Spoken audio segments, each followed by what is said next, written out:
Je vais te dire quelque chose que la plupart des gens ne veulent pas entendre. Les personnes qui paraissent les plus intelligentes dans une pièce ne sont souvent pas les plus intelligentes.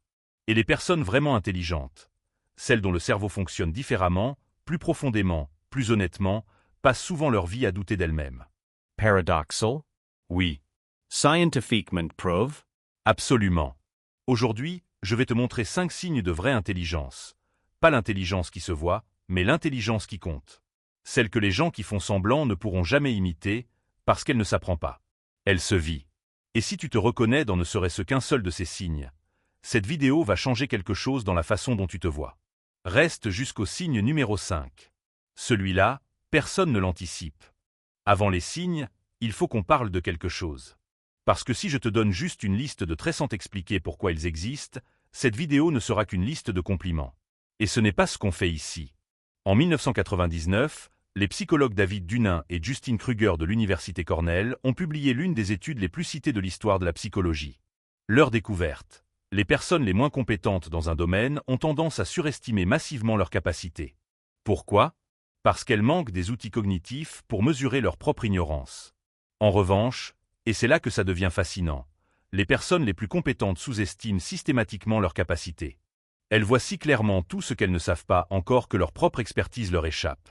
Ce que la science montre réellement, c'est que la vraie intelligence ressemble presque toujours à de l'incertitude vue de l'extérieur. Elle ressemble à de la prudence, à du silence, à de l'honnêteté inconfortable. Elle ne ressemble pas du tout à ce que Hollywood nous a appris à reconnaître. Voilà les 5 signes. 1. Tu doutes de toi-même plus que les autres. Ce que les gens croient. Douter de soi est un signe de manque de confiance. Les personnes intelligentes savent ce qu'elles valent, elles avancent avec certitude. Ce que la science dit. C'est l'effet Dunning-Kruger dans sa forme la plus pure.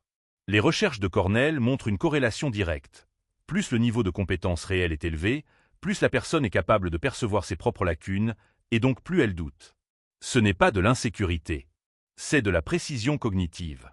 Ton cerveau est suffisamment sophistiqué pour mesurer l'écart entre ce que tu sais et ce qu'il y a à savoir. C'est exactement ce dont les cerveaux moins développés sont incapables. La preuve scientifique. Dans l'étude originale de Dunin et Kruger, les participants les plus performants au test cognitif estimaient leurs résultats en dessous de leur performance réelle. Ceux qui avaient les scores les plus bas se croyaient au-dessus de la moyenne. La confiance et la compétence ne vont pas dans le même sens. Elles vont dans le sens opposé. Moment reconnaissable. Tu as déjà terminé une présentation, un examen, un projet, que les autres ont trouvé brillant, et pensé uniquement à tout ce que tu aurais pu faire mieux, pendant que quelqu'un d'autre, avec moins de maîtrise que toi, était parfaitement satisfait de son travail médiocre. C'est exactement ce mécanisme. Ce que tu dis à l'écran. Ton doute n'est pas un ennemi. C'est un capteur de précision. Et un capteur de précision qui fonctionne bien. C'est exactement ce dont un cerveau intelligent a besoin pour continuer à grandir. 2. Tu te tais quand les autres parlent trop. Ce que les gens croient. Les personnes intelligentes ont toujours quelque chose à dire. Elles dominent les conversations, impressionnent les foules, sortent les bonnes répliques au bon moment. Ce que la science dit. Des recherches en psychologie sociale montrent que les individus à haute intelligence émotionnelle et cognitive présentent un pattern comportemental cohérent. Ils parlent moins mais avec plus d'impact. Le chercheur Todd Kashdan de l'université George Mason, spécialiste de la curiosité intellectuelle, a documenté que les personnes très intelligentes écoutent différemment, pas pour formuler leurs réponses, mais pour vraiment comprendre. Ce processus d'écoute active demande une telle concentration que parler simultanément devient neurologiquement incompatible. La preuve scientifique. Une étude publiée dans le British Journal of Psychology, 2018, sur les traits de personnalité des personnes à haut revenu et haute performance a identifié une corrélation surprenante. Les grands performés parlent en moyenne 40% moins que leurs collègues moins performants lors des réunions. Mais leur prise de parole est évaluée comme significativement plus précieuse. Moment reconnaissable. Tu as déjà été dans une réunion, une conversation, un débat, où tout le monde parlait en même temps, se coupait la parole, cherchait à être entendu. Et tu as ressenti une légère fatigue intérieure, pas à cause du bruit, mais à cause du vide de ce qui était dit. Et tu avais une réponse qui aurait tout changé, mais le bon moment de la dire n'est jamais vraiment venu. Ce que tu dis à l'écran. Le silence n'est pas une absence d'intelligence. C'est souvent son expression la plus concentrée. Les personnes qui ont besoin de parler constamment pour prouver leur valeur cherchent une validation que les vraiment intelligents n'ont pas besoin de chercher. 3. Tu changes d'avis quand tu as tort, sans avoir honte. Ce que les gens croient. Changer d'avis montre de la faiblesse, de l'inconstance, un manque de conviction. Les personnes solides défendent leur position. Ce que la science dit. La flexibilité cognitive, la capacité à mettre à jour ses croyances face à de nouvelles preuves, est l'une des métriques les plus fiables de l'intelligence mesurable. Les travaux de Carol Dweck à Stanford sur le gross mindset montrent que les individus dont les performances cognitives progressent le plus sont précisément ceux qui traitent les erreurs comme des informations plutôt que comme des menaces à l'identité. Changer d'avis n'est pas de la faiblesse. C'est le processus exact par lequel le cerveau apprend. La preuve scientifique. Des études en neurosciences cognitives montrent que le cortex préfrontal, la zone responsable du raisonnement complexe et de la pensée critique, est plus actif chez les individus qui mettent à jour leurs croyances face aux preuves. La rigidité mentale, elle, est associée à des schémas de traitement moins flexibles et moins performants. Moment reconnaissable. Tu as déjà défendu une position avec conviction, reçu un argument que tu n'avais pas considéré, et dit, même si c'était difficile, tu as raison, je n'avais pas vu ça sous cet angle. Et tu as ressenti quelque chose de rare, le léger inconfort d'avoir eu tort, suivi d'un vrai soulagement d'avoir appris quelque chose. C'est le cerveau intelligent à l'œuvre. Ce que tu dis à l'écran. Il faut beaucoup plus d'intelligence pour dire « je me trompais » que pour continuer à défendre une erreur. Les moins intelligents défendent leur position même face aux preuves contraires, parce que leur identité en dépend. Les vraiment intelligents n'ont pas ce problème. Leur identité n'est pas dans leurs opinions. Elle est dans leur capacité à évoluer. 4. Tu t'ennuies profondément des conversations superficielles. Ce que les gens croient. Si tu t'ennuies en société, tu es antisocial, arrogant, ou tu penses que tu vaux mieux que les autres. Ce que la science dit.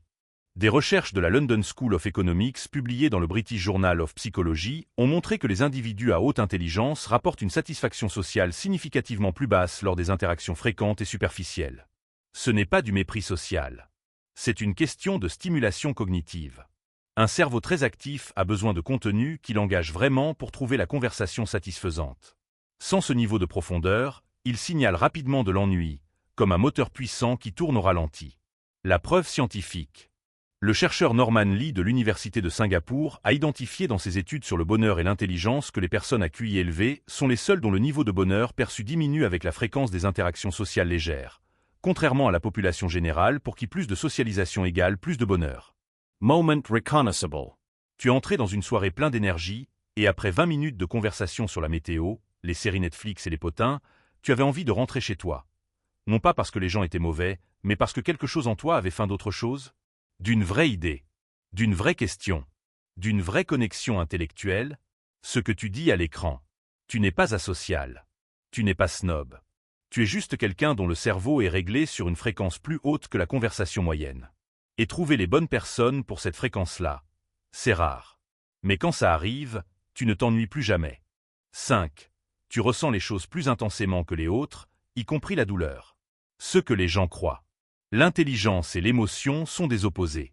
Les personnes intelligentes sont rationnelles, contrôlées, peu affectées. Être très émotif, c'est être peu rationnel. Ce que la science dit. C'est le signe que personne n'attendait, et c'est peut-être le plus fascinant.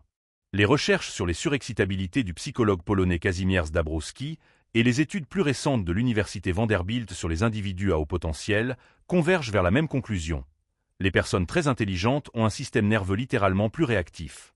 Elles traitent les informations sensorielles, émotionnelles et intellectuelles avec une intensité que les autres ne perçoivent tout simplement pas.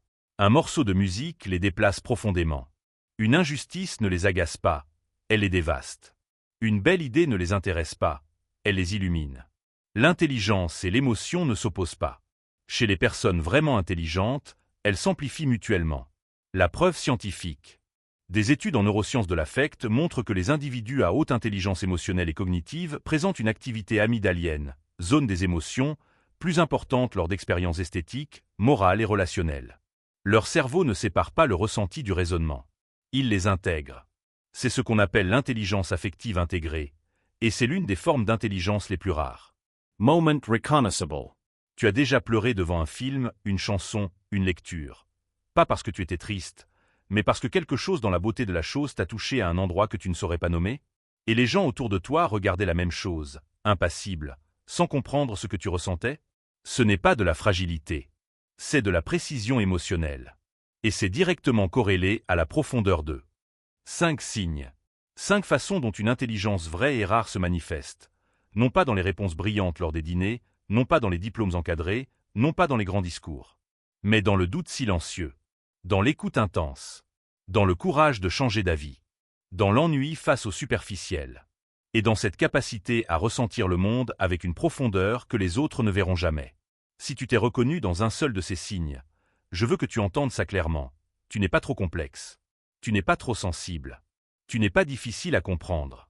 Tu fonctionnes à une fréquence que la plupart des gens ne savent pas lire. Et ça, c'est précieux. Si cette vidéo t'a parlé, et je crois qu'elle l'a fait parce que tu es encore là, voilà ce que je te demande. 4 petites choses. 1. Like cette vidéo. Pas pour moi, pour que d'autres personnes comme toi puissent la trouver. C'est comme ça que l'algorithme fonctionne. Un like égale une personne de plus qui découvre ce contenu. 2. Dis-moi dans les commentaires quel signe t'a le plus touché. Juste le numéro.